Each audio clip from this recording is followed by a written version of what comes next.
আসসালামু আলাইকুম।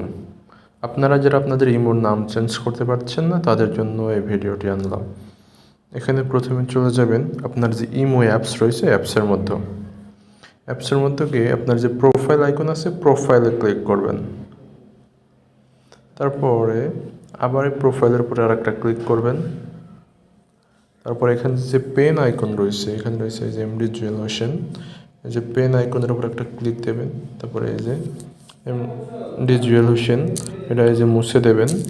তারপর এখানে কি দেবো, একটা নাম দিয়ে দিই এমডি হাকিম। যেখানে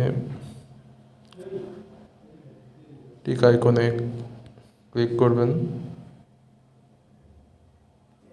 এই দেখুন টিক আইকনে ক্লিক করার পরে যে সেভ হয়ে গেছে এমডি হাকিম। তো আপনারা যারা ইমোর নাম চেঞ্জ করবেন এইভাবেই করবেন। ভিডিওটি ভালো লাগলে লাইক কমেন্ট শেয়ার করবেন। ধন্যবাদ।